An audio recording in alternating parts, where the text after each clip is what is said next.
Hi, Jim.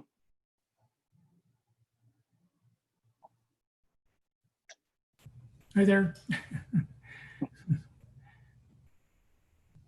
It's a little weird. Yeah.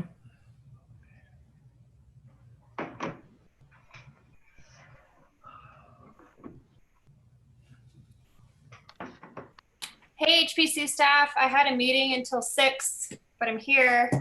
Is everything going well? Kendra or Soraya?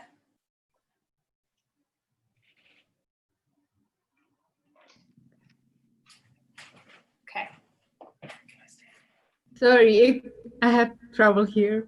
Yeah, everything is going well. Oh, good.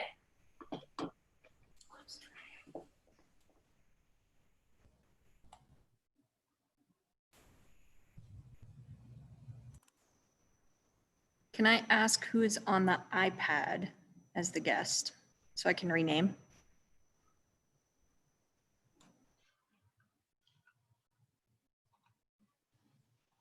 Bruce Harrelson, I'm on an iPad. Thank you.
Hello.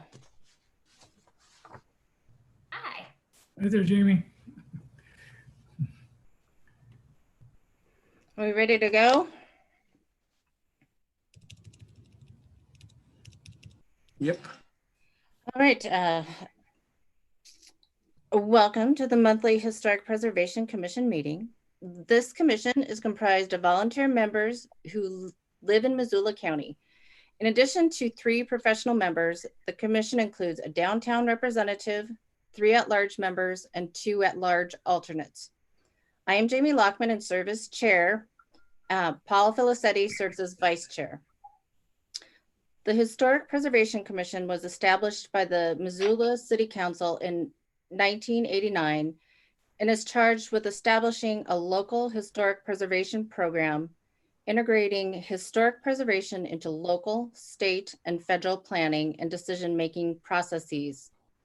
The program is designed to promote the preservation of historic and prehistoric sites, structures, objects, buildings, and historic districts.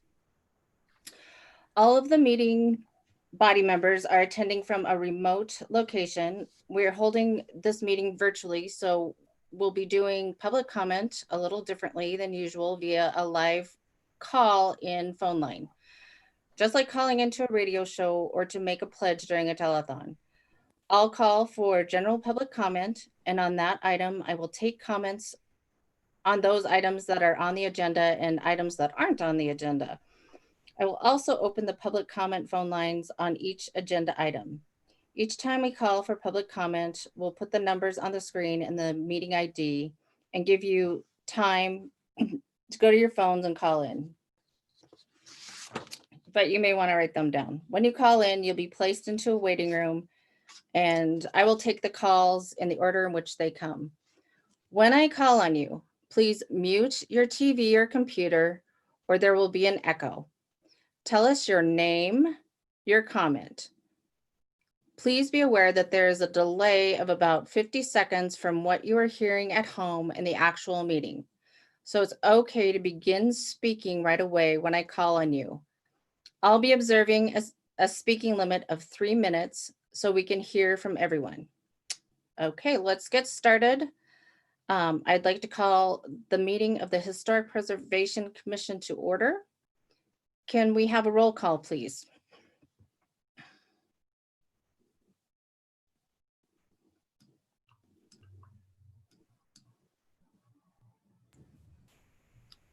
I guess. Sorry. That's This okay. is taking time to load.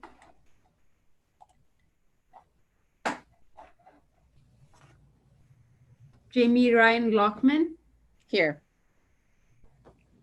Steve Adler, Here. Kathy Beckenhauser, Here. Paul Felicity, Here. Bruce Harrelson, Here. James McDonald, Here. and Kent Watson. Here. Thank you. I think that's all of us. Great. The next item on the agenda is the approval of last meeting's minutes. Jamie, I have a couple comments. First off, be nice to have, for the record, my Sorry, on the first Jamie, it page, might be good my if you listing as being at silence large. yourself. Okay, yeah. Okay, continue, Kent, sorry. Okay, sorry. Yeah, on the first page, since everyone else has a attribution to their position, it'd be nice to have mine as at large on members present. And then this is something I brought up with Emmy earlier today, and the fact that throughout the minutes, there's a mention of committee members said this or committee members said that without any attribution as to who that member was. I think it would be nice to have people listed by name, because later on in the description in some of the items, the name is actually mentioned, but it's a little confusing. And I think, when you do historical research, it's always nice to be able to attribute who said what in your research, and this should be, as a document, should do that. So that would be my suggestion. And then on the first page, in a more specific correction, the paragraph about Paul's presentation, it's couched in will instead of presented. Paul, the presentation will explain, it should just say that the presentation explained, etc., and just change the tense so that it fits there. And those are my comments. Well, in particular, I just wanted to point out, for instance, Jamie as chair was the one that actually made the recommendation at the end of our meeting last time about pursuing the whole idea of addressing the race and cultural diversity stuff, and she ought to be recognized for that in the minutes. That's all I've got.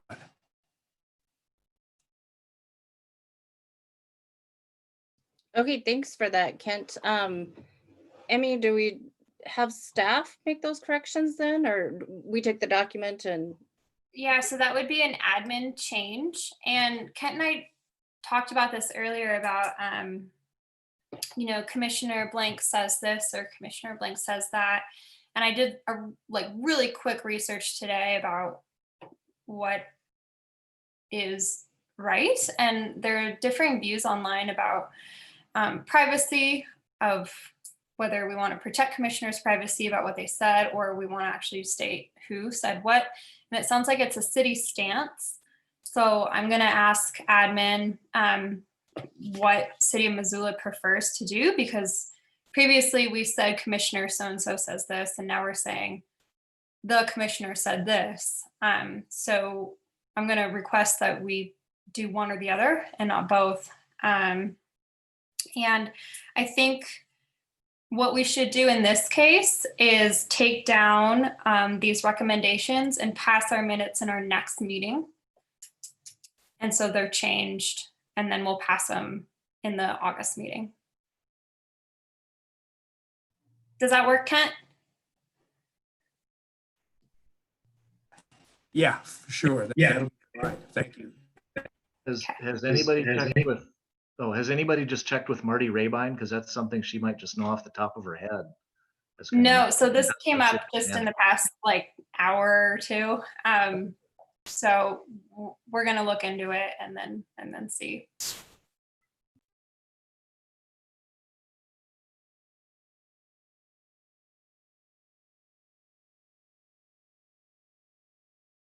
Okay, so it So we looks can say that we're tabling these. we're minutes. tabling the minutes. So we'll have those for our next meeting. Yes. Our next item is public comment.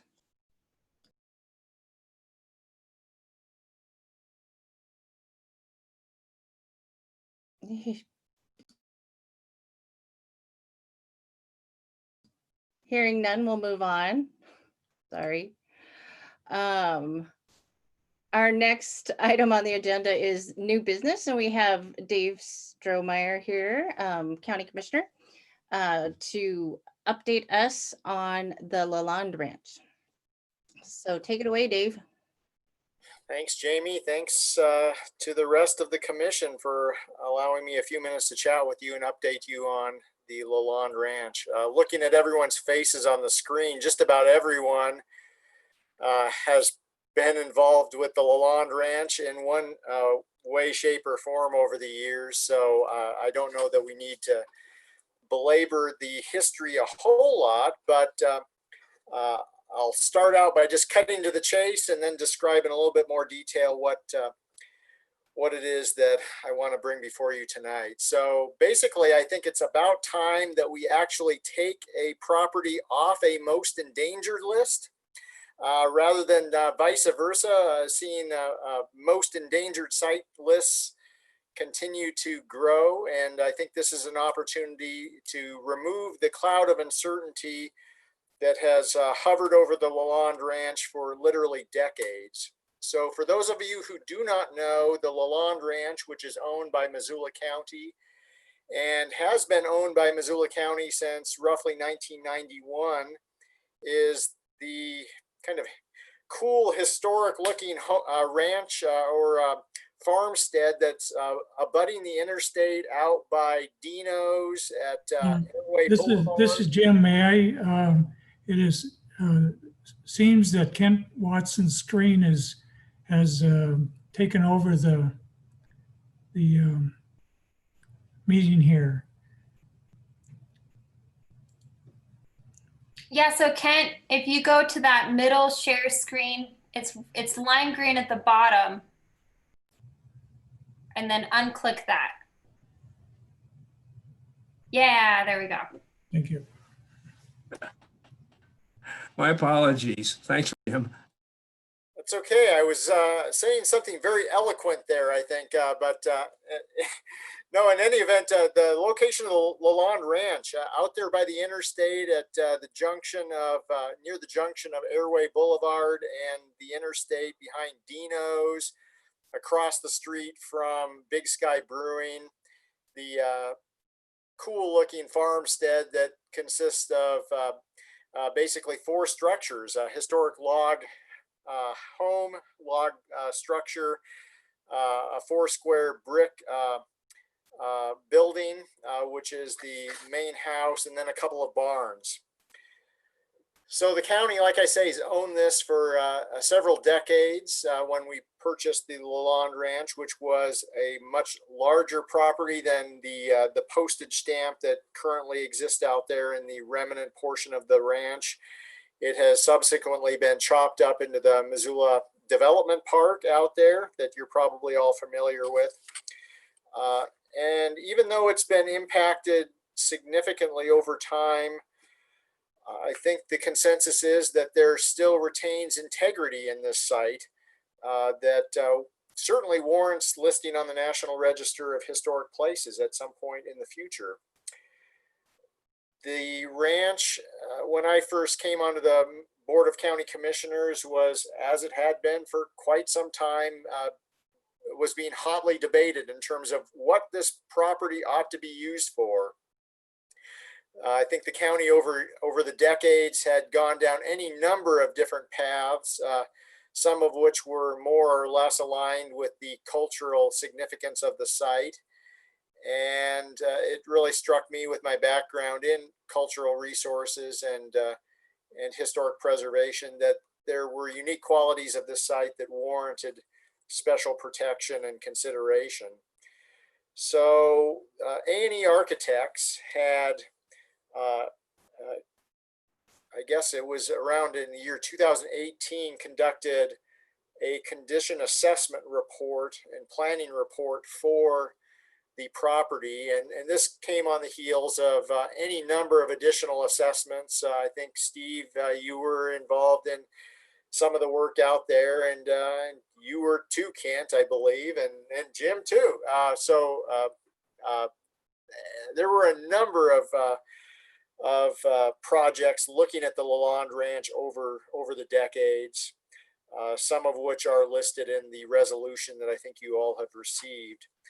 But to blow the dust off of some of those previous analyses, A&E Architects were hired by Missoula County to do a updated condition assessment report that came back to the Board of County Commissioners a number of years ago. And as I've described to some of you previously, when my fellow commissioners opened up the report, I almost felt like we needed a defibrillator on hand to try to revive them from cardiac arrest when they were fixated on some of the dollar figures associated with work that was being recommended. So in order to try to resuscitate our analysis of the Lalonde before my fellow commissioners started putting up for sale signs on the property, I was able to get us to kind of step back from the brink a little bit, take a breath, try to do some value engineering of what can we do to steward this property, and perhaps do so in a much more incremental way that would take the sting out of the price tag shock that some of the other commissioners were experiencing. So that's exactly what we did. So we assembled a working group. Many of the folks on this call tonight were a part of that. And over a number of months, we really took a deep dive in asking questions about how are other sites similar to Lalonde managed, either here in Missoula County or in other situations in Montana or across the country. We looked at the Moon Randolph homestead. We looked at some other Fish, Wildlife, and Park managed properties in the state.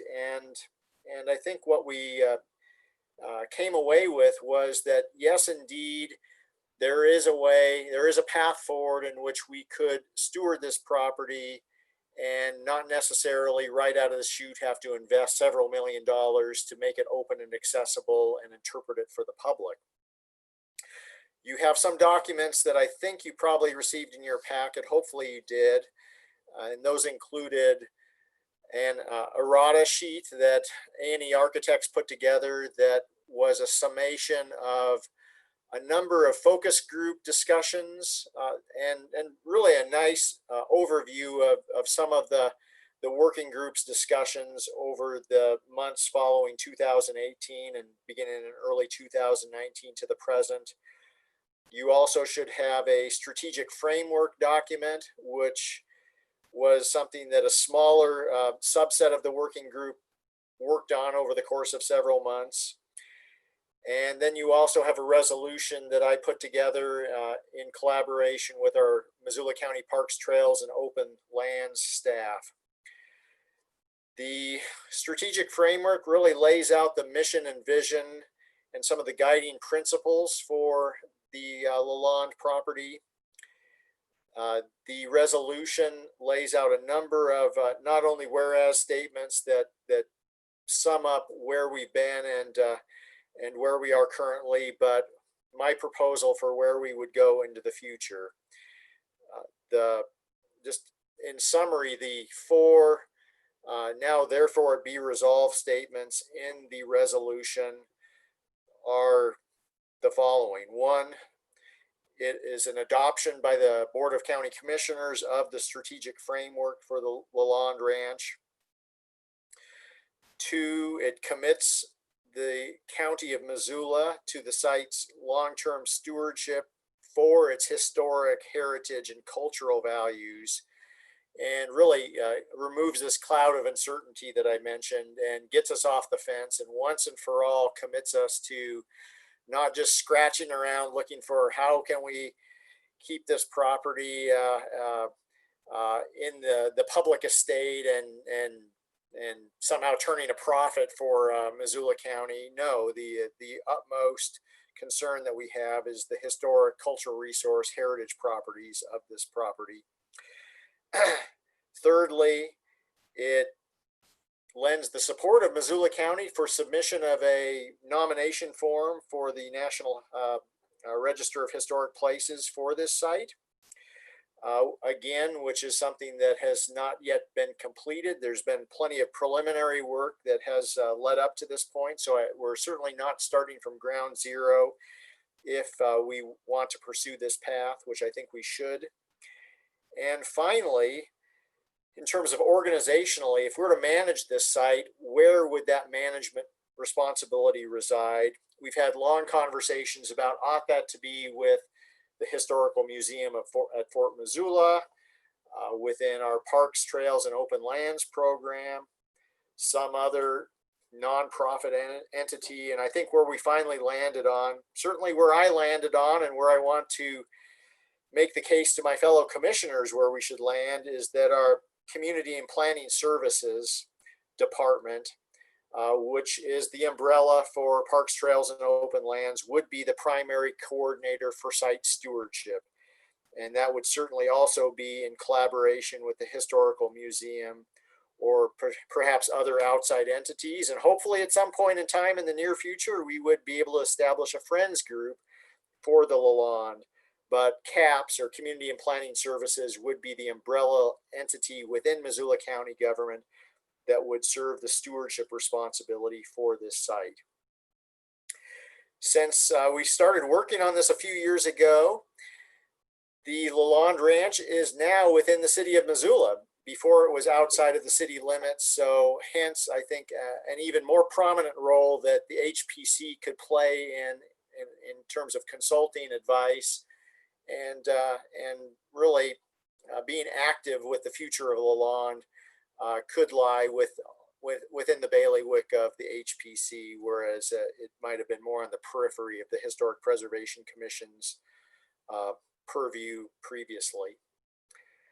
With that, I wasn't sure if I was going to be here initially, and Jim McDonald had graciously offered to say a few words on behalf of Lalonde, but my schedule worked out so that I could be here. So in the event that we're both here, Jim, is there anything else that you would like to add or fill in the gaps on relative to Lalonde? And you've been an intimate player in all of these discussions over the past few years. Yeah, and probably Paul too, since he really put together a lot of this information, both the condition assessment and the information, what we're calling the rata sheet, to make changes in all the documentation of the things we went through in 2019 and 2020 here to get to this point where we can provide this resolution. I don't really have anything to add. The documents are there. They're pretty much show what has happened and how we came to this agreement, or resolution, excuse me. And I guess the only thing is that I'm going to have to abstain, but and Paul too probably, but we'd like to see if the commission would provide a letter for supporting the resolution to the county commissioners when this becomes before them. So. Yeah, and that's a great point, Paul, or Jim, I should say, in terms of where we are going from here. In the month of July, I have scheduled time to meet with all of you tonight. I'll be meeting with the trustees of the Historical Museum at Fort Missoula's board, and I'll also be meeting with the Missoula County Parks, Trails, and Open Lands, Parks, Trails, and Open Lands Advisory Board later this month, just to bring everyone up to speed on what we're about. In the month of August, I intend to bring this resolution before the Board of County Commissioners to take action on its adoption. So yeah, according or in lines of what Jim is suggesting, if the HPC would be willing to entertain the possibility, I would certainly welcome a letter of support for the resolution and the preservation of Lalonde. I should say that, and again, there are a couple of folks here that may not know some of the history about the Lalonde Ranch. Why is it important? Well, as near as we can tell, one of the structures on the ranch, on the remnant ranch site, the log cabin structure, has been believed by some to be the oldest standing structure in its original location in Missoula County, which is important in and of itself. As I'd mentioned, the integrity of the site retains, even though it has been impacted and impinged upon by surrounding development. But in a sense, I think that while some might see that as a liability, I actually see that as an asset insofar as it is a stark demonstration of development patterns in Missoula County and in the Missoula Valley. And within the ranch site itself, the farmstead, it is a great demonstration of the progression of agriculture in the Missoula Valley, just from the structural standpoint of the built environment, and that's not insignificant. Also, I think it goes without saying that all the places that we're currently sitting, and the Lalonde Ranch included, are in the Aboriginal homelands of the Salish and Kalispel people. We did share and offer the opportunity for input from the CSKT Tribal Council, and I should say specifically the Salish Kalispel Culture Committee on the Lalonde Ranch strategic framework, and they did offer some feedback and appreciated that. But it goes without saying that part of this story of Lalonde far exceeds in the distant past the agricultural story that we originally started out trying to tell from the 19th century to the present. And we would certainly hope that as far as future interpretation of this site, the native history of the area be weaved into our mission. Well, and I'll stop there. Not only the native, I know the Glacier Lake Missoula was interested in the site because it had a good view kind of across the valley to a lot of the features left by the glacial and period. So another one to throw in the mix if you like. Thank you, Dave, for all the work that you've been doing on this and carrying this forward. Before we get to a letter of support, I just had a couple questions and I guess a statement as well too. I think it is such a nice companion piece to the Moon Randolph, just the contrast between the two. And then even I am looking at the USDA's Ag Innovation Agenda currently, and just the look on that of it's very technology driven and production driven. And I think anything that can connect people to small ranch ownership with actually a diverse operation in this case is really valuable. So thank you. Question about, have you heard any opposition? Oh, absolutely. Yeah, we run into the same opposition we have for decades.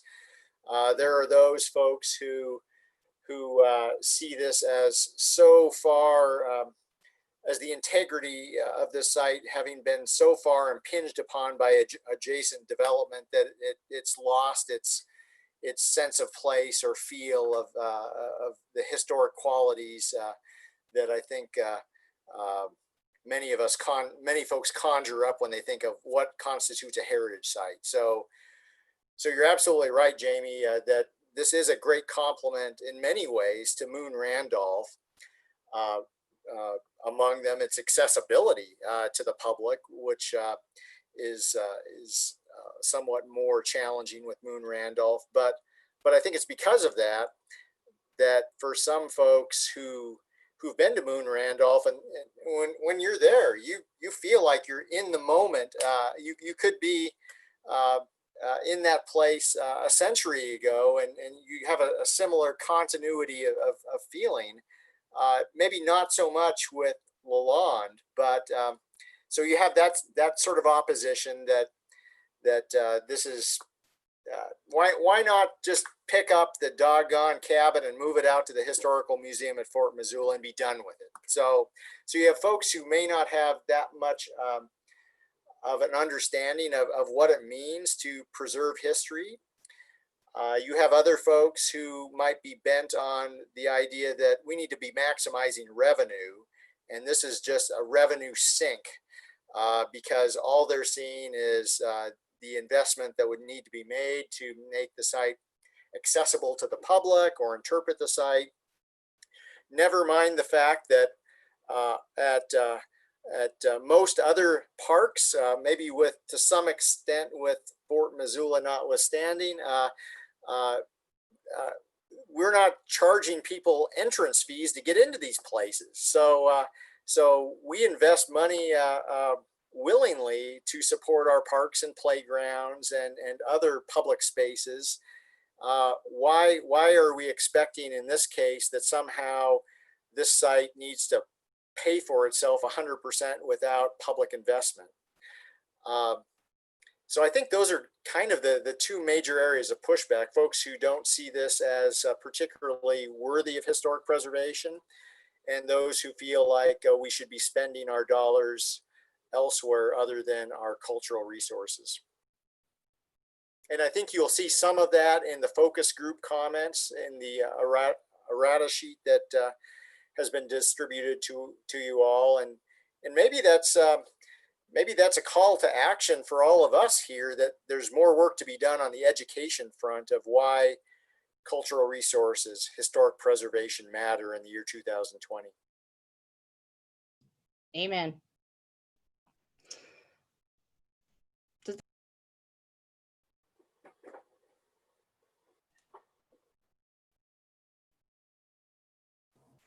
So Dave, Hi.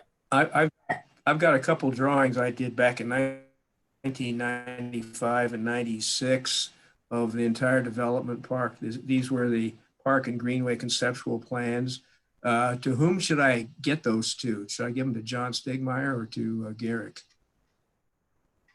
Why don't you give them to both of them? And I should mention one of them. Yeah, I've forgotten that I had actually done a master plan for the Lalonde Ranch Historic Park, dated March of 1996.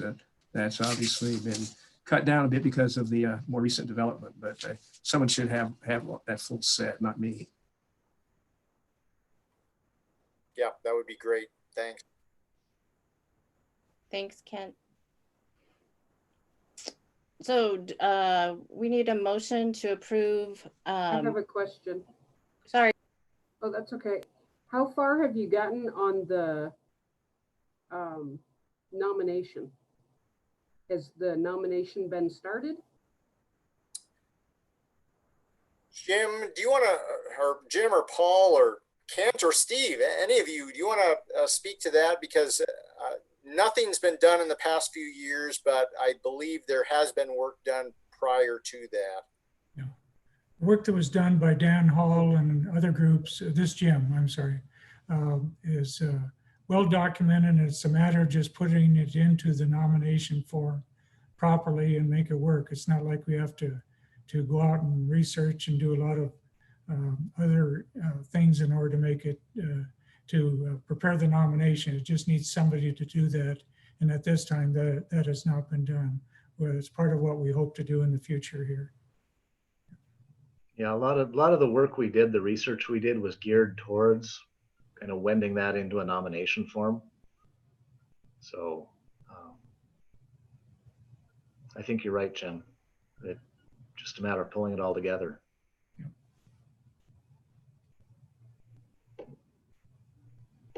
And that's an important piece, because if things go as planned, we adopt this resolution, we adopt the strategic framework, I would certainly see one of the next steps, hopefully, being establishment of some sort of a friends group. And then as we look for potential funding sources to do some of the restoration and or interpretation of the site and opening it up to the public, it's going to be critical that I think we work on this nomination and get it listed. I think that's going to be pretty meaningful for potential funders.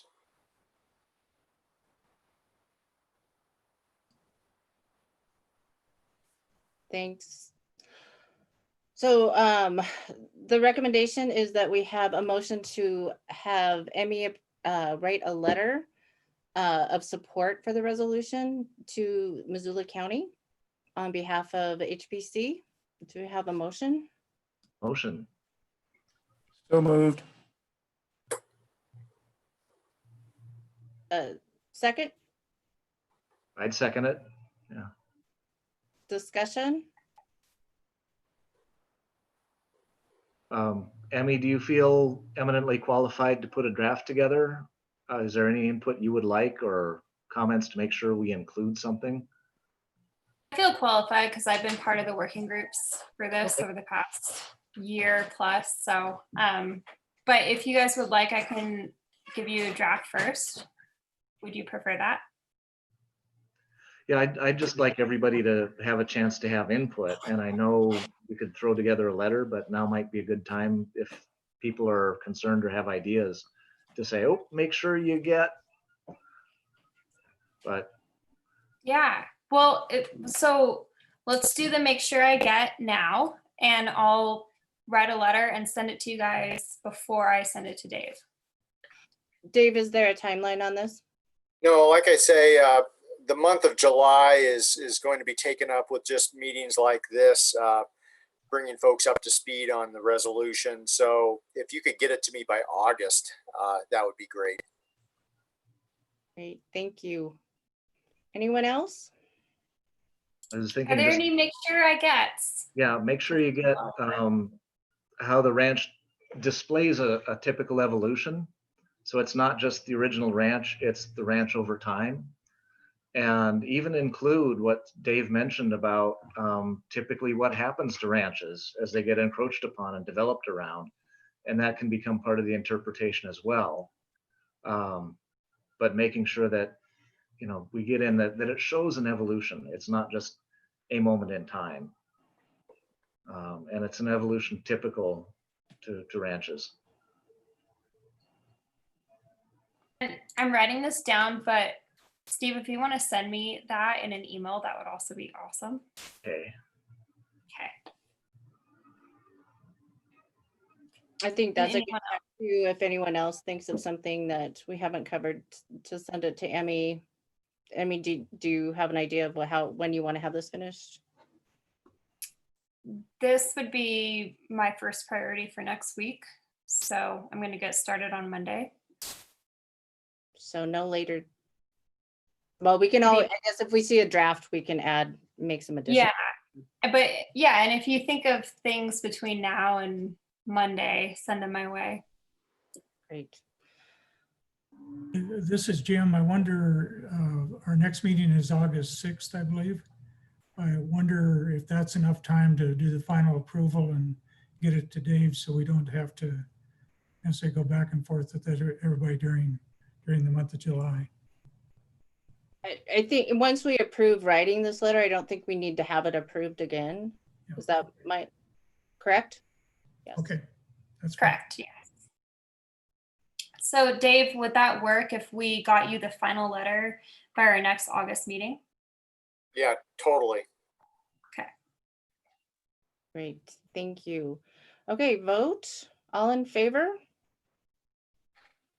Aye. Aye. Aye. I, Anyone opposed? Okay, motion passes. Thank you again, For the Dave. record, I'm going to have to abstain though. from- Oh, sorry. Sorry. Jim McDonald abstains.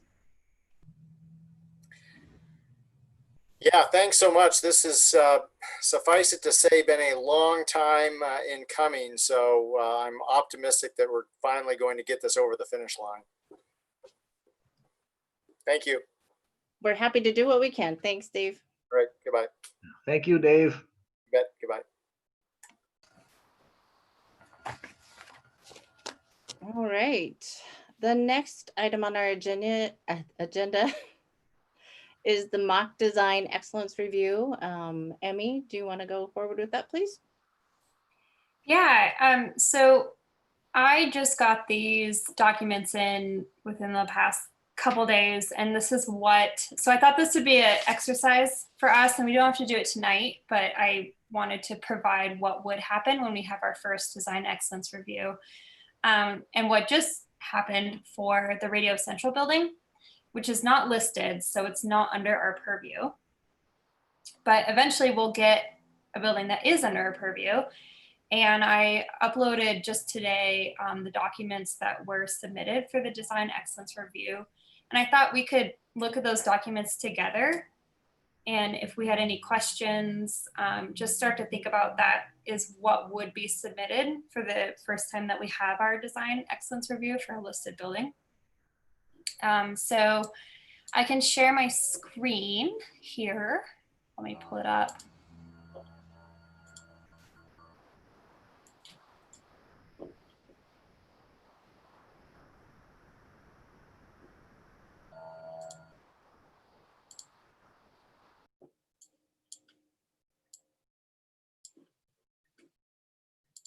Okay, 1 minute.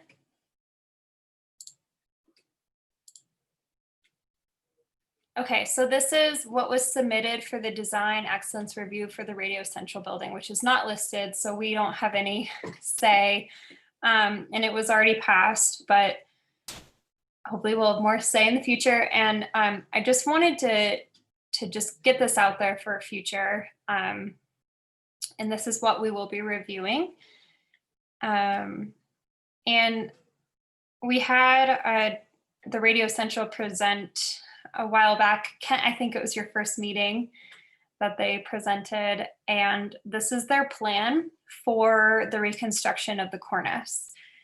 As we know, we don't know the cornice because that was removed in the past. And so this is what they're planning on for the new cornice. They're using FIPON as a material. I wanted to ask you guys what you thought about that. In the Secretary of Interior standards, I read that that is an acceptable material to use, but I wanted to ask what you guys thought about that. what was it again? FIPON, FYPON. Okay, And then I can give you here, this is the design excellence review criteria sheet. And we don't have to go through all this tonight. You guys can review it. Again, we don't have any say because this isn't a listed building, but I would like to hear your thoughts moving forward, pretending that this is a listed building. And what would you think if this was submitted? I personally don't know anything about FIPON, which is one reason why I wanted to bring it to you guys, even though we don't technically have a say, but I just wanted to hear what you thought about that.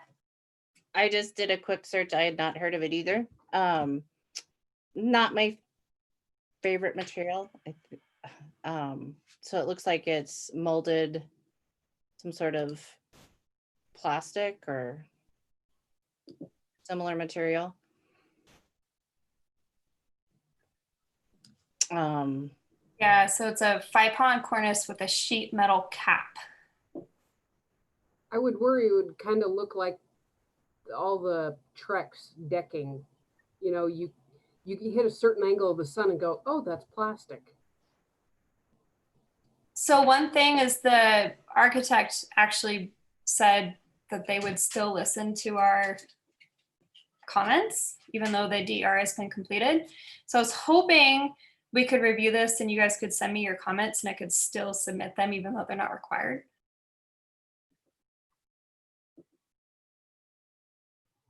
I kind of have a reservation about FIPON, especially as an exterior material. Worried about how well it's going to wear and how permanent it is. And if they've got a metal cap, could they have made the cornice, the FIPON part, in metal as well?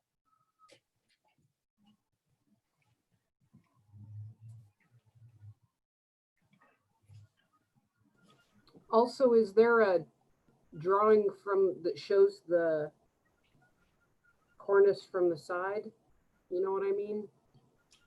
No, so this is all we're gonna get for design excellence review. Okay.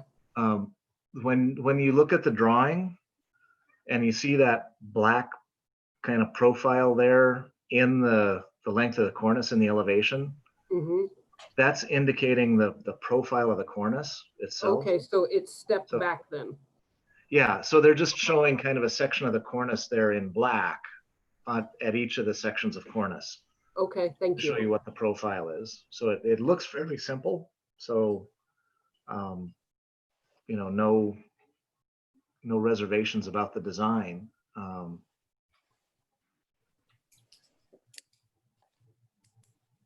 Jim we- or we- Steve, or a quick question, what materials would he have as options? Is it just metal or this Fryon? or His whatever? options are, I mean, it's however much they want to spend, just because there's no regulation, so it's whatever they want to do. Well, I was just asking about his options for other materials from the architect standpoint. Yeah, I don't know, but I could ask them for you. I'd kind of like to see some of the research if they have come up with anything. But the working assumption right now is that it would have been metal.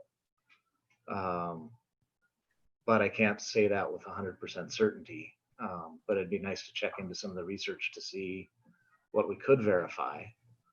Well, if I'm reading, this is Jim, if I'm reading the drawing, it says that the new cornice is metal. The FICON is the brick that has to be replaced. But I may not be reading that right, but if you look Well, at. here it says It says. 5-pound cornice with sheet metal cap. Is that what it says? Okay, I can't see everything. Yeah. Sorry, also, this isn't a deadline, so we can look at this on our own time and you guys can send me questions. Okay. I guess I'm not familiar with FIPON, and so I wanted to hear what you guys thought. And this is an exercise for our next design excellence review when we get that. Yeah. I was a little confused by that, but it does look like the FIPON would then just be, sheathed in the sheet metal, so it actually wouldn't be exposed then? Well, the note says FIPON with sheet metal cap. So I'm assuming that the cap, the horizontal part of it, is metal, but what you see in elevation, that profile in black, is the FIPON. Oh, That's how I'm okay. reading it. That's how I took it, but yeah. Yeah, maybe we should get some clarification before we decide anything. Well, and technically we can't decide anything. Right, sorry. Some No, clarification. I know. before It's we just have an our opinion. exercise. Yeah.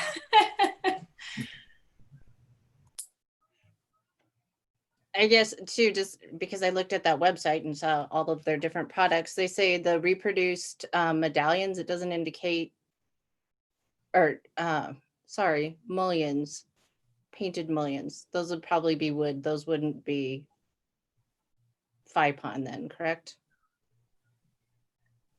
I'm looking where that is. Sorry. It's right.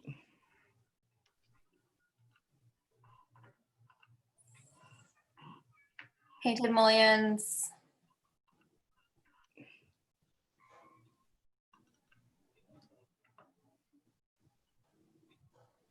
reproduce wood mullions. Okay. Yeah.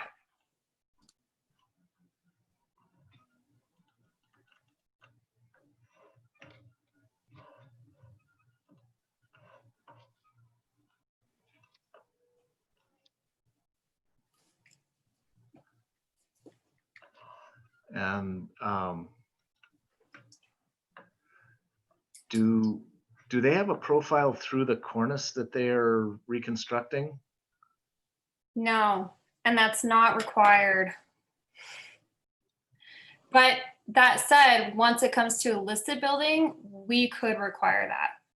Okay, yeah, because I've talked to a few people around town, and word I've heard is that they just want to use kind of the sticky back brick on there, which would preclude giving a kind of a hefty enough profile that presumably the original had. Again, it'd be nice to, if we could pull up some information on the original. So when it says new facade brick cornice with mortar joints, I'm worried about the term facade brick. And so if we look at the DER, it actually talks a lot about the new facade brick, which in the future we will have the say over. And my apologies again, because I uploaded this today. Let's see if I can find it here.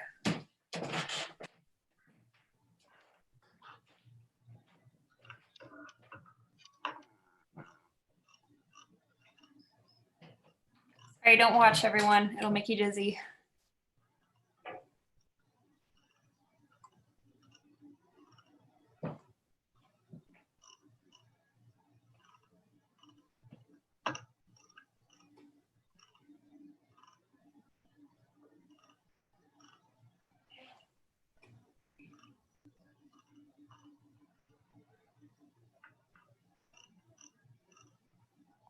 So under materials, and I'll zoom in. Okay.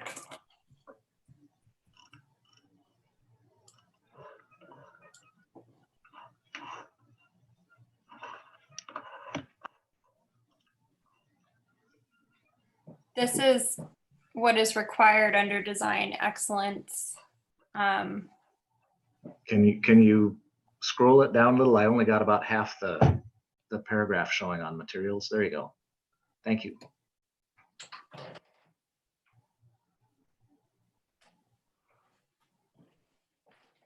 Oh, okay. So that was just the guidelines. Well, and this is what the applicant has to submit. So this is what we'll be looking at, is the checklist in the future. Okay.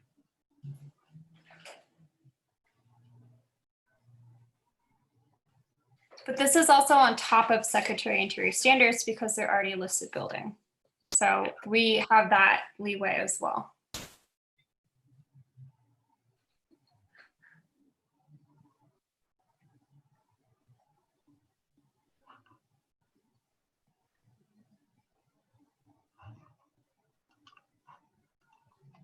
And so I guess, oh, yep, go.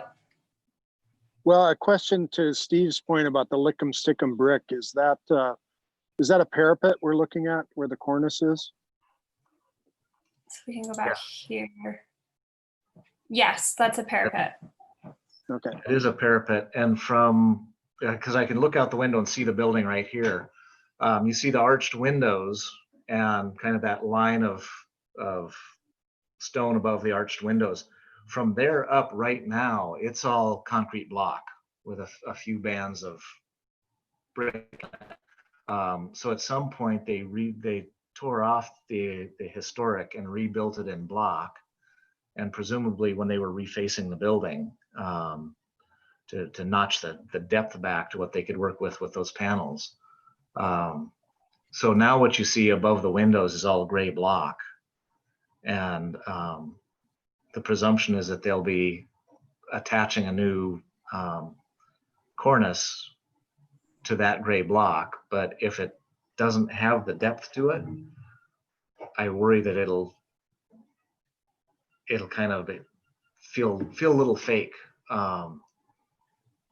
if it's just, you know, 1/4 inch or 1/2 inch depth altogether. Or 1/2 inch to 1 inch depth altogether.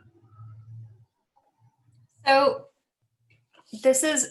they're willing to hear our thoughts, even though they don't have to follow them. And so I was hoping everyone could send me their concerns and I could send it to their architect and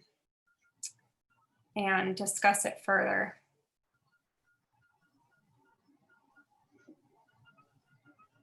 And again, I got this asking the DER planner if she could just give it to me, so we don't have that much authority, but I think it's a good practice. And Yeah. And if they're willing to hear our thoughts, I want to give them. I'd certainly like to commend them on taking it on and doing what they have done too. I know it's a process.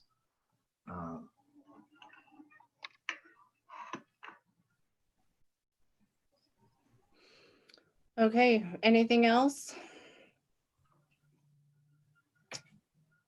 Thanks, Emmy. Moving on to old business.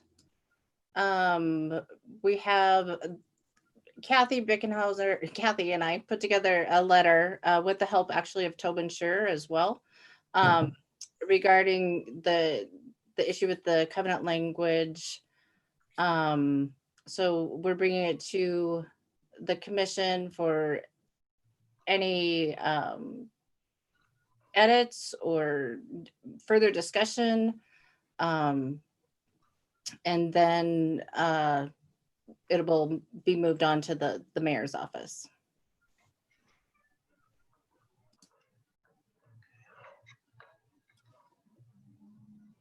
Kathy, do you want me to share sorry, Jamie or Kathy, share the screen, or do you guys want to, or should we just discuss?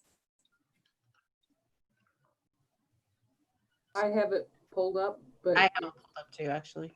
I've got Okay. it pulled up too. So I'll just take how do you see this working out kind of in reality? Because I like the statement about not just erasing it, but noting it and commenting on it and putting it in a historic perspective.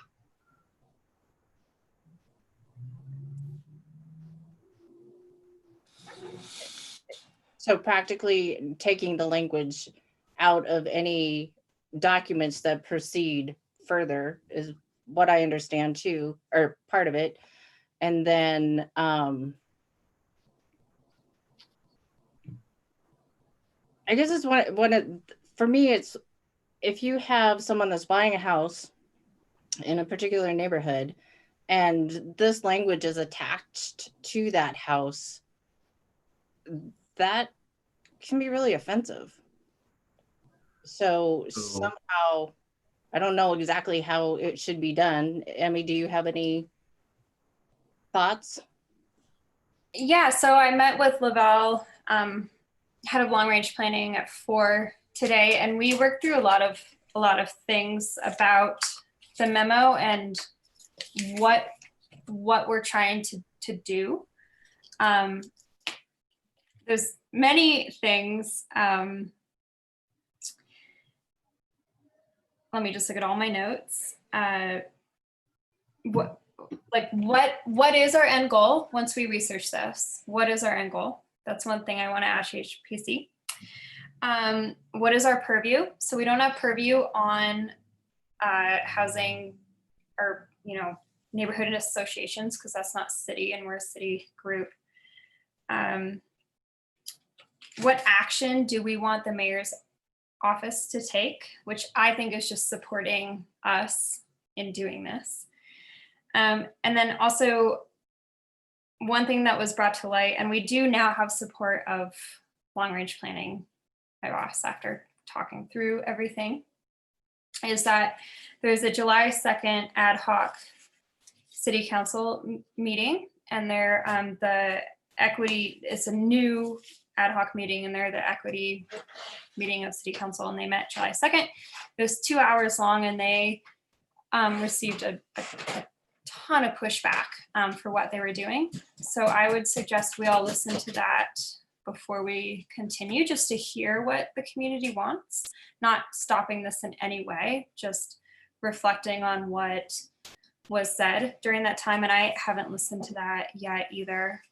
And then Mirta is the chair of that ad hoc committee. So I think we should address this letter to her as well. But basically, all in all, I think we want to say what we want our end result to be. And it doesn't have to be an action item. It can be educational. That's a-okay. And why? And that we're not doing a full equity audit for the whole city. We're historians, we're archaeologists. This is our expertise. And I think we need to state that we are professionals in this field and we can do this. And so that was kind of everything that I covered with the higher ups today with it. But I think we're going to be a-okay to do it. We just need to state what we want to do, why, and why we have the expertise to do it. And I think that's because of the July 2nd meeting, where I don't think those things were really thought through. And so we should think through those things. Thanks. I mean, that's really helpful.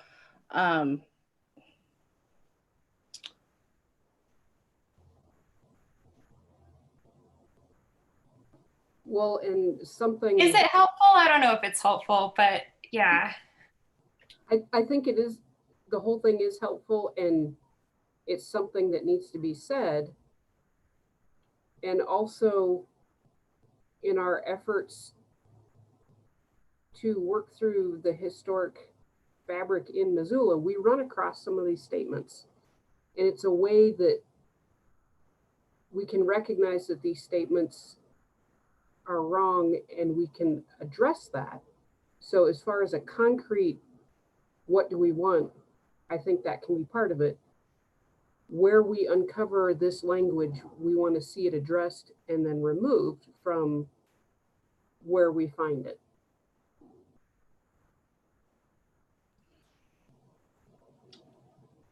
Would this be a question too for the city attorney for some direction on how exactly to do it?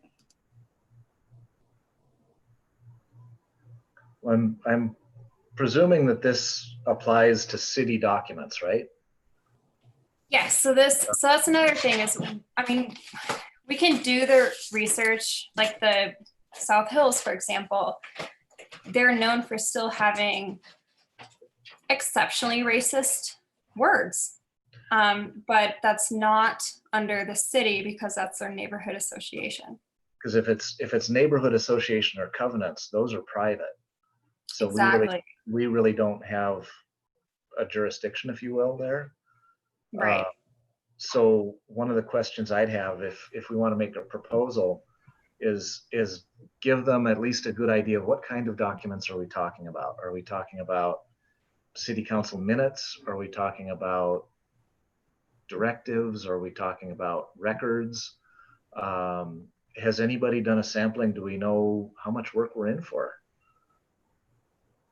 I don't know if how much work we're in for really needs to be part of the letter. But if we can give them some specifics on what kind of documents we're going after that are city purview, that would help set a scope of work.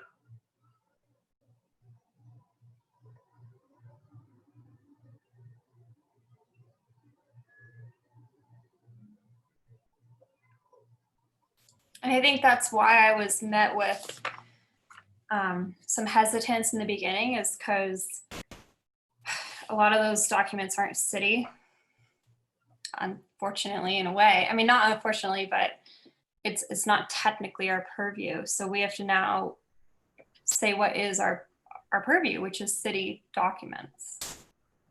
Well, if we find them in covenants, I mean, we're professionals, we're historians, is our intent to kind of clean up the city documents? Or is it to do some research and find out where this language exists, whether it's city or public. If it's public, we don't necessarily have, or excuse me, if it's private, we don't necessarily have the authority to change it. But are we looking at education as the main driver here?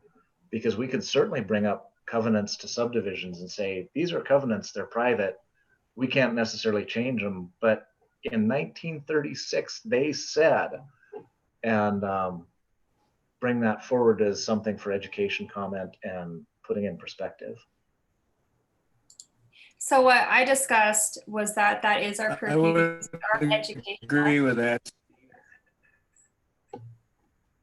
I mean, we're educational in the whole city. We can only make change within the Yeah. city. But we can bring these things to light. We just can't make change beyond city documents. So we can research that. We just can't make change with that. But we can have the two-pronged approach of let's change city documents if we find something. Let's educate the holders of the private documents, like the neighborhood associations. And I mean, even if all we do is bring it up to them and say, we'd like for you to address this. Were you aware of it? And I think 90% of it is just being aware of it. And I'm guessing not many people are.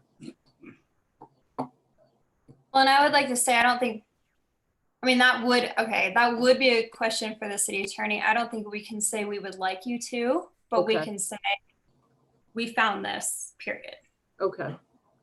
Or, I mean, and we can offer guidance. We're aware of this. We're making you aware of this. If you would like some guidance on how to change this, we're here to help you.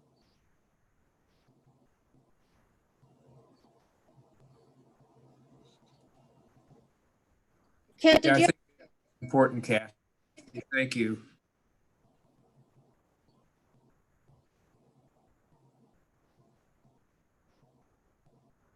Kent, did you want to talk? I was just supporting what both Steve and Kathy have brought up about the educational aspect. I think of this is probably the best way to go. Once we've gotten enough information together that we can maybe go before the council just as an information item, so that it kind of gets on the record that this stuff is out there and people need to be aware of it, and we're here to help. And just another comment, in terms of researching every component, I wonder if it's more likely that we establish a kind of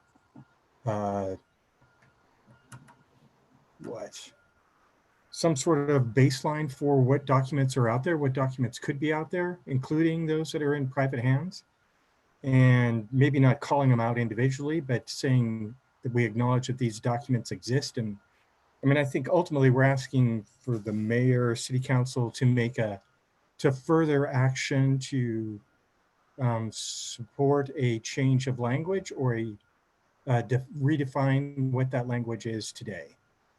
I mean, really, that's rather than go through it and identify every single document in the past 140 years of Missoula history. It's really just to say we acknowledge that certain documents did exist, and we found them in, how many of our locations as sampling, and there may be other documents exist, but the idea is that we're to move it forward.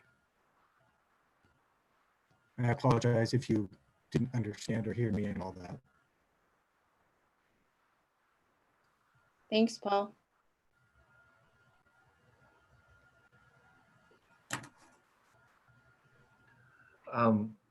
Is it worth talking to some of the folks who are Missoula's official record keepers, who know the nature of the records they have and probably know where to go looking for, shall I say, the most offensive examples, to get some guidance about where we would likely find that? Because I'm still worried about trying to give them a scope of, realistically, we're looking at certain types of documents,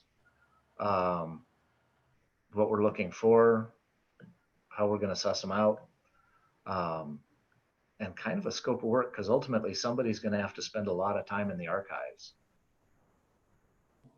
And what's that gonna look like? I don't think that's our intention, but just as people become aware of them, then change them. So it's somebody's not going in and going through every document and trying to find it. Yeah, but are we proposing a sampling of certain documents? Or are we looking at, because I know there's some really offensive covenant language dating back in history. Is that language found in any other documents that we know of? What are good examples of it? And I'm thinking about just asking Missoula's record keepers, because they know their records better than anybody else, and ask them for guidance. Who are the record keepers? Well, I know who they are at the county. Not so sure at the city. The county actually is the record keeper. The city So the county is the record not keeper. the record keeper. So county is always the record keeper. Yeah. So do county records. Is it Keith? Keith Belcher. Belcher, yeah. So he'd probably be the one to start with. If we specified certain records and then we could say in moving forward as projects take place where someone would have to look at these records, I mean, rather than calling for a whole scale dive into our records, as we move forward, and if these records are reviewed and if this language is found, we'd like to bring it to light then. Does that make more sense?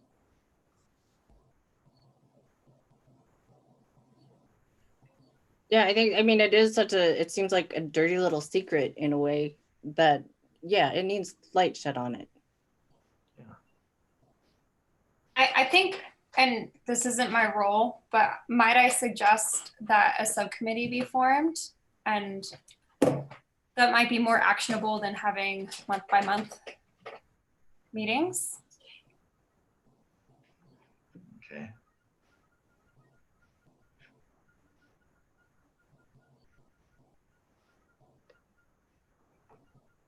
And of course, I'm willing to staff that committee and help and do everything for that.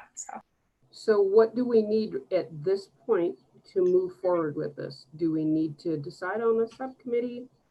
Do we need some agreement from people? Do we need to fall back and think more about it? I mean, I'd like to see something out of this. It's up to you guys. You can form a subcommittee. You could pass what is on the agenda, which is the letter, or you could think further on it. Could we modify the letter into the last paragraph where we're talking about removing language and ask for direction from the mayor's office? Do we think we would get direction from the mayor's office? Okay. So the mayor's office wants direction from us. Okay.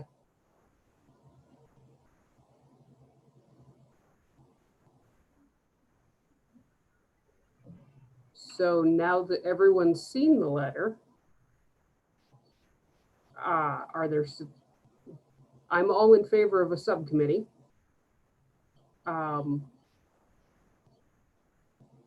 I'm also in favor of this letter going to the mayor's office, but if it's going to get shot down or we get asked to rewrite it, then I'd rather do that in the next week or so.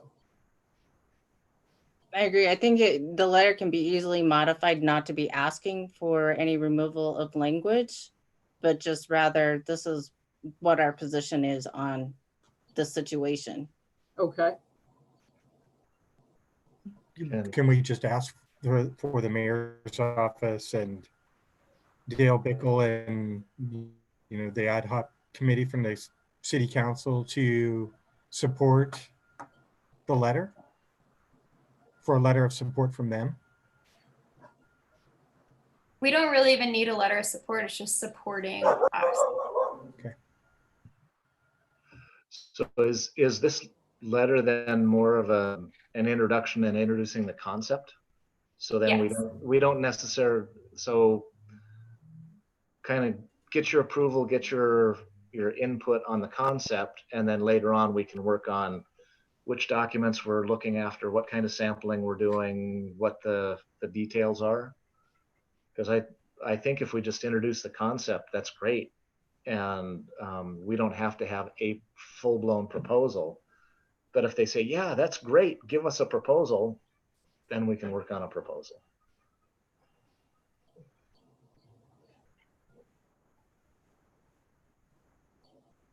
Okay, so if I'm hearing this correctly, then we'll modify that last paragraph and forward it on, or do we need to have the subcommittee rework it? Would everyone be supportive of me, Jamie, and Emmy reworking that paragraph and then sending it in the next week or so? Sure. I would. Yeah. Yeah. Okay, so do we need a motion on this? We do need a motion. Well, before, yeah, I just wonder, is it appropriate to, at the same time, pull the council president into this at this time? I'm concerned that it may just, go in there and disappear. Not that it really would, but it could. And sometimes if it's appropriate, I'm just asking the question whether we should include the council or any, president of the council at this point. I think that's really a good point, Kent. And so maybe amending the motion to include Mirta, who's the council president for the equity ad hoc group in the letter as the addressee. Yeah, that'd be great.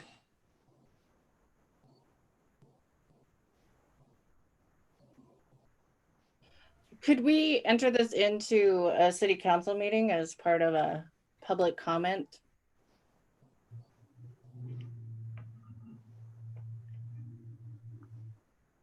I don't know. I will look into that. I don't know. How about I reach out to Mirta personally and see what she thinks? Okay, Is that okay with everyone? okay. Okay. Yeah, and certainly the public comment period is when anybody can stand up and say anything, basically, at the beginning of the meeting. So we have every right to be there, but politically, you may want to check a few things out first. As long as we're under 3 minutes, I think. So backing up a little bit too, do we need a motion to create the subcommittee? For any subcommittee, yes. Yes. Okay, so we need a motion to create the subcommittee to confront our racist past in City of Missoula documents. I make a motion to make a subcommittee to confront Missoula's racist past and make changes. Amen.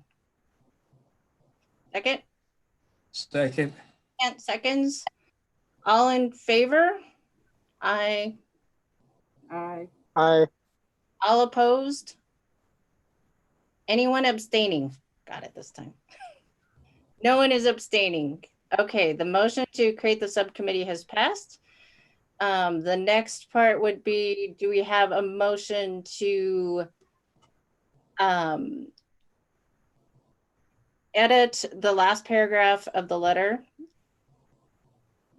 with Kathy, Jamie, and Emmy, and to forward that on to Mayor Engen, Mr. Bickle, and Mirta? So moved. Seconded. All in favor? Aye. Aye. Aye. Anyone opposed? Well, I had one question, not just on the last paragraph, but I like the idea in the, what is it, the third paragraph? As such, asking that these offensive discriminatory words not be obscured or hidden, but rather acknowledged, apologized for, and changed. Are we leaving the language in there and kind of doing a strikeout edit? Or will people see the historic record, and we will find a spot, make comment on it, or are we erasing the record and saying, hey, here used to be some pretty tough language? Do we know that level of detail yet? Okay. So we can deal with that in time to come. I think you could even do like some sort of stamp or sticker that said, you know, this is something that shouldn't be there, or times have changed. Yeah, and I just think when you get into the actual language that it's going to be, yes, there's offensive language there, but do you erase it from history, or do you just call it out and say, whoa, this was a no-no, and correct it? You know, I think that's an area where we would need a lot more consultation with folks who actually do this work frequently. Tobin Sure was a really wonderful resource to work with. And, you know, it's asked the question, what should we do with this? And we're maybe not necessarily the people that have to decide that. Jamie, I think that's great. I personally, on a personal human level, wouldn't feel comfortable unless we had help from, say, Tobin, or someone who has had a past with this. I think even Lavelle mentioned some trainings that we could get signed up for. And, you know, I think that would be something that we would encompass in this is getting training and expertise with it. So at this point, that third paragraph can stand because we don't have the level of detail sussed out on Right. how to handle each instance. Yeah. It's a step forward because we're all coming to this reckoning. And as a group, we're aware of what's in our historic records. All right. And the general public is not. Okay, maybe we better redo that. That was my bad for not asking question. So all in favor of modifying the third paragraph, or sorry, the last paragraph of the letter? Jamie, Emmy, and Kathy, and having that forwarded to Mayor Engen, Mr. Bickle, and Myrta. I think that's it. And Paul made the motion, and now we're to vote on that motion. So all in favor? Aye. Aye. Aye. Anyone opposed? No one is opposed. Anyone abstaining? No one is abstaining. Okay, thank you very much. It was an enlightening experience working on the letter. Uh-huh. Especially after Tobin made comments. Wow. That was, yeah, wow. Okay.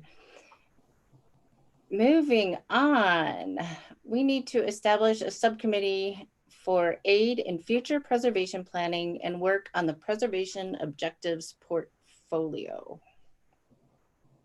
Which, as an opener, I sent a novel of an email to Kate Hampton, overviewing everything that I have pinpointed in the portfolio, and also requesting maybe a written response from SHPO as to them condoning what we're requesting, which is funding for a preservation plan, and further help with this. I haven't really done anything further, but I do think it's great if we make a subcommittee for this, and I could send along everything forward moving towards this.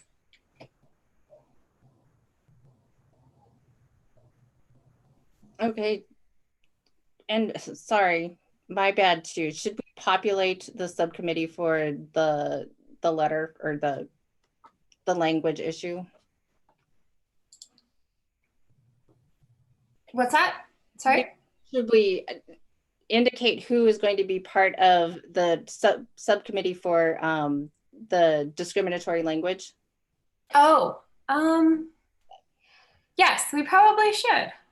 So I think we should. I'll do it as well. Does anyone else?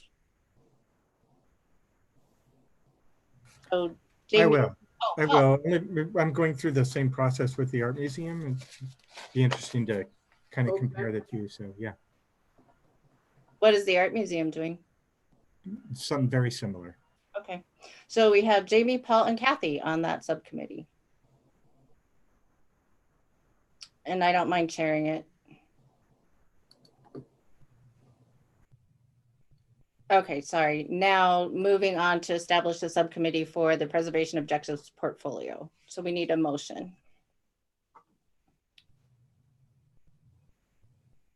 And this is for working to create an update to our preservation plan, working to create our local inventory of historic recesses. And it's basically improving our programming right now, and a request from City Council to do that. Amy, could you talk about a schedule for this too? There is none, Paul. I've talked with City Council twice, and they are supportive for sure, but they're also very hesitant due to COVID funding, lack of funds in the future. So it's going to kind of be on us to find grants to get a consultant for a preservation plan update. But they're in support so long as we find the money.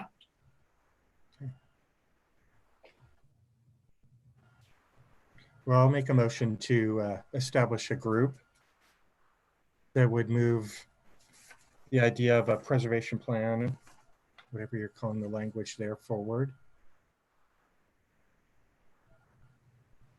Do we have a second? Second that. Jim seconded. Just question? Can we, oh, go ahead, Jim. No. Okay, can we move forward to a vote on establishing the subcommittee then?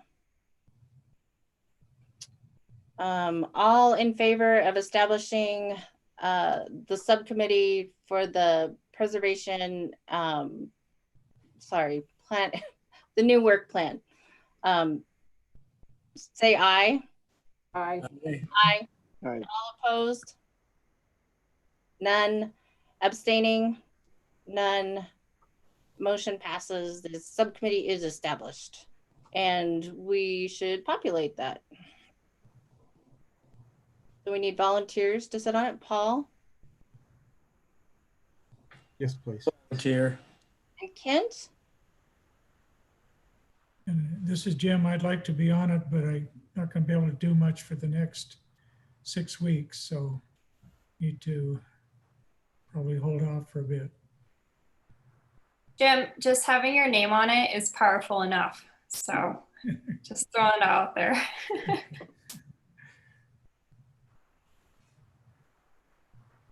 Anyone else?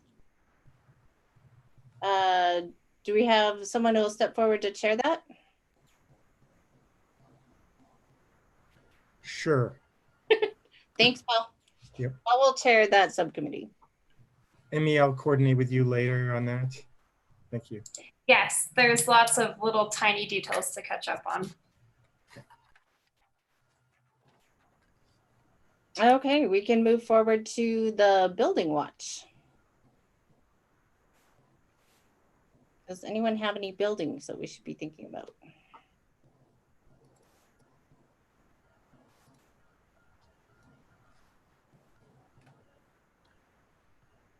None? Let me ask a question, and I don't know if anybody has an answer for this. I'm curious what the new hotel next to the Union Block building is going to look like. What is the exterior material? Is it all EIFS? It appears that's what they're doing. It looks like they put some brick up on the alley side, Really? but I don't know what's wrapping around the street facades. Yeah, it's unfortunate you don't have some say in it, but I don't. Just curious. Well, is that project in the design excellence zone? It is. So we could go online and get the application for that. Okay. I can do that tomorrow. Sorry about my faces. I will do that tomorrow.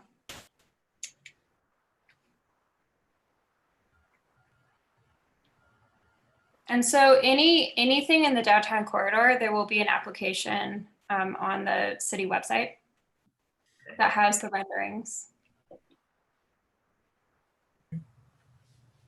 That's good to know. Thanks, Emmy. I have to be honest, I haven't really wandered around town much. In my Yeah, little, it's kind of unsettling because there's so much construction going on because of COVID, because no one's around, but no one's around. So yeah. By the same token, the old Executive Motor Inn across the street, across Patty Street, that the Elks own, which is being redeveloped. Did you want to take a look at elevations of that too? 'Cause I don't really have any concept of what that's supposed to look like. I can add that in the email. Only if people want to. If Yeah, it's just I me, think I can people look it do. up on my own.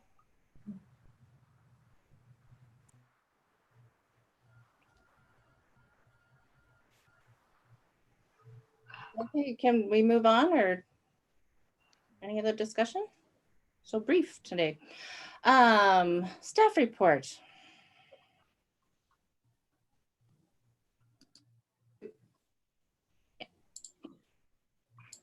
So as far as our adaptive reuse applications, the Thornton Hospital, 508 South 3rd Street West, is moving forward for our first official adoption, hopefully, by City Council.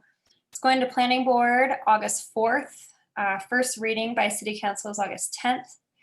LUP will be August 19th, and the final public hearing will be August 24th. And then I included the agency memo on the staff report, so you can read that.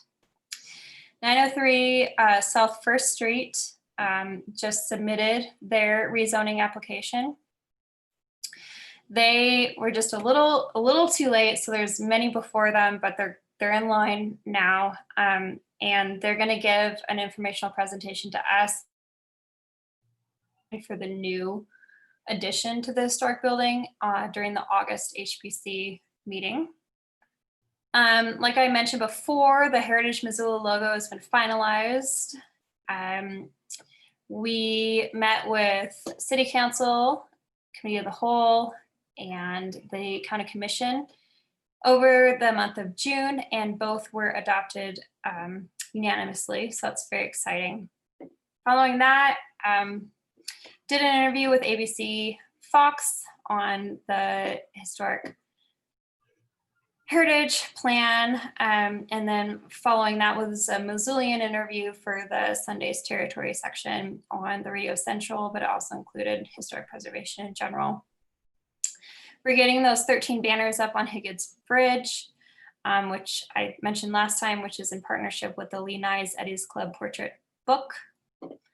Mentioned last time, MDA received a $10,000 grant because of the Downtown Heritage Plan.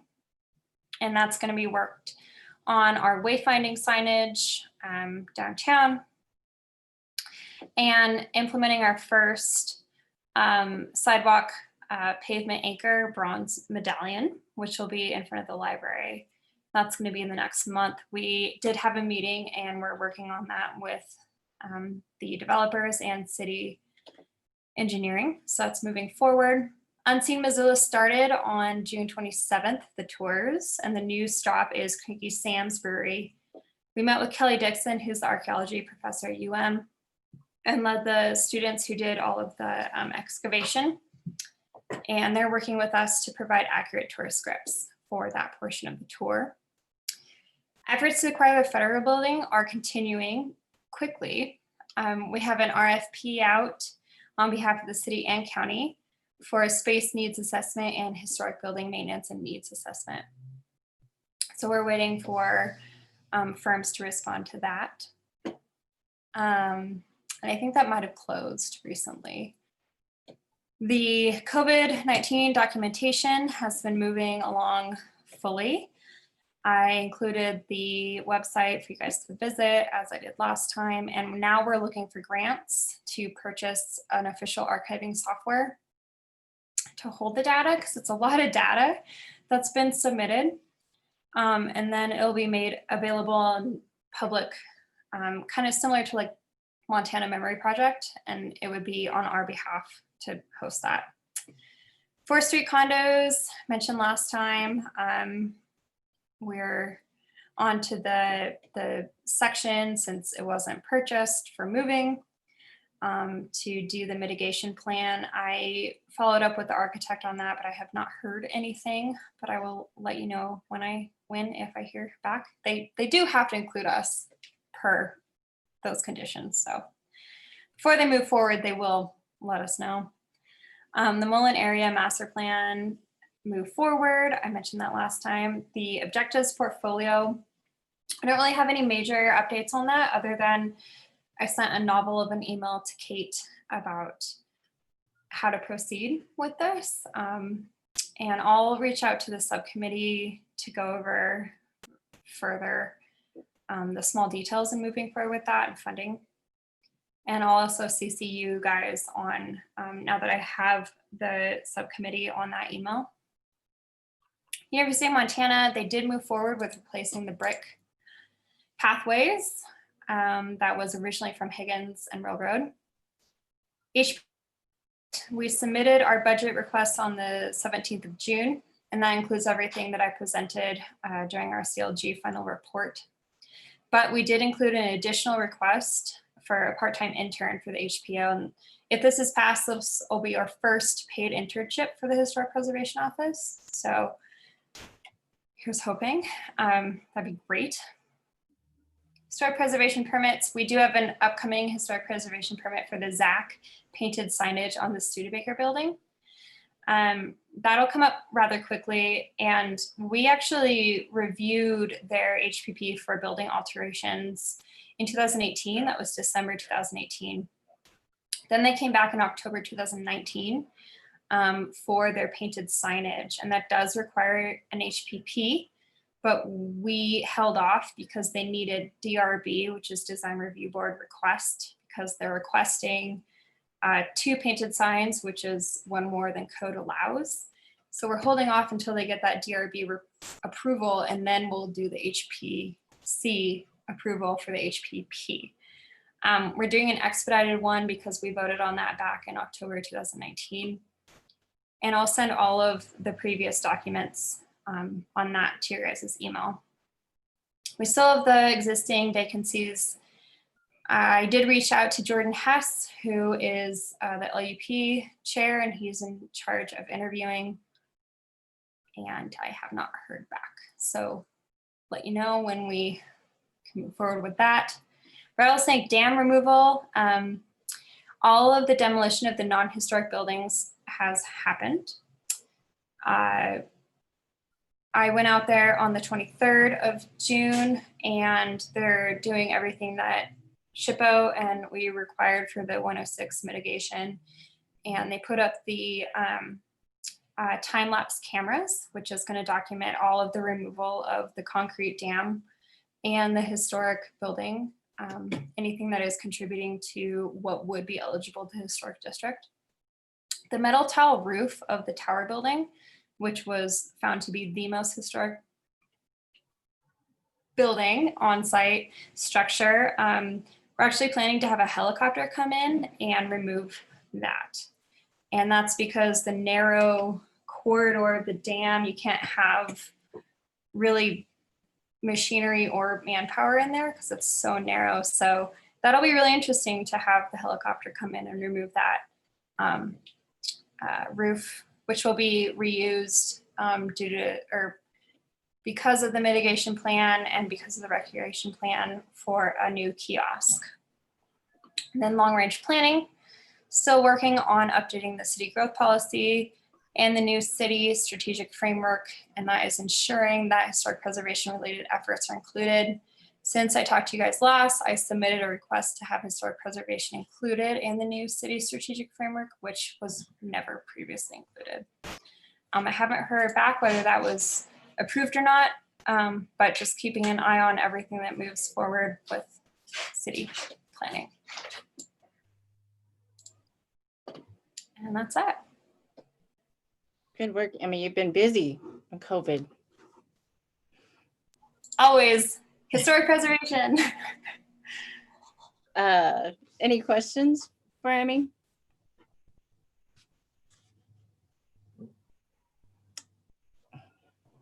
No, just one comment. I wanted to say thank you for the 5th Street Pipe Fitters Buildings pictures. Oh, yeah.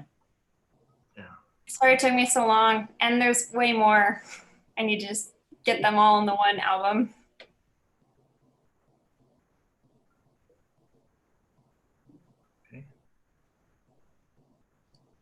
Okay, thanks, Emmy. Board member comments. Yeah, I'd just like to, if those of you that missed the removal of the columns there at the corner of Higgins and East Main, that was quite an operation. There's a video online that the Missoulians shot of that, a time lapse, and it's a pretty amazing project. They were able to hold that corner of the building up while they take out the columns and haul them off, and Scott's in there working on rebuilding an entire step complex. I got a really good lesson from him a couple of weeks ago when I stopped by. He took me in and showed me what was going on, and it's amazing how things have moved around, and they had to just, basically hold up the building, take the columns out, and rework the steps. Quite a process, but they're doing amazing work. Thanks, Kent. So the Missoula Cemetery Board met earlier this month, and discussed the idea of a nomination for the historic cemetery, and a nomination or a motion was made and approved to proceed with a National Register nomination for the cemetery. So Emmy will be reaching out to you in hopes that maybe that intern could help assist with that process. Kind of exciting now. Yeah, that's great. And I included that in the request for funding for a new intern. So that's awesome. Thank you.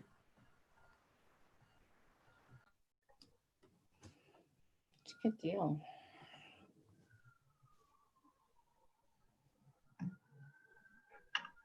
Okay, do we have any news or announcements or upcoming events?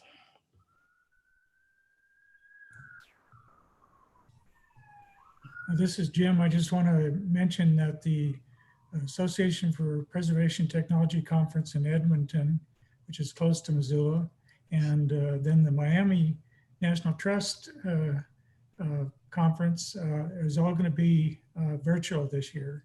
So it's a good time. If you've never been to any of those conferences, it's a good time to maybe sign up and register and see what other people are doing across the United States as well as in Canada with the APT. Do you have an idea on cost, Jim? I don't. The registrations are coming out in August, middle of August. And it's of course not going to be a full registration like before, but it's more access. We've been, A&E has been working with the California Preservation and attending some of their conferences and stuff, and it was very minimal. It was like $80 for 3-day conference or things like that. So I don't know if that's going to be the same for the National Trust or APT, but yeah, I don't think they're going to be charging things like they have in the past. And do remember that, Jim, that's a good point. In our bylaws, we put in that we can request funding for HPC members to attend trainings. And given that this year will probably be less expensive, this might be a good time to take that up. Yeah. Great, thanks, Emmy.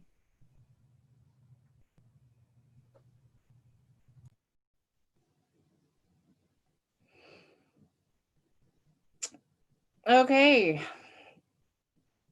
Thank you, everyone, for being here. I know it gets long on Zoom, and I appreciate everyone's dedication, and thank you, staff, for hanging in there with us. And when we forget, I don't think we used our names very often, so we'll probably end up with that same problem again, but maybe there's a way to figure that one out. So do we have a motion to adjourn? Could I say one more thing? I'm sorry. I'm not going to be able to attend the next meeting on the 6th of August. So I'd like to be excused now if that's possible. It's in the record, so yes. Okay, thank you.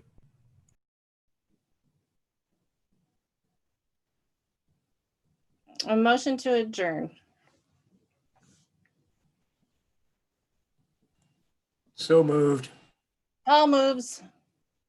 Seconded. All in favor. Aye. Aye. Aye. Thank you again. Nice seeing you all. It's a real treat. See Thank you. ya. Thank you.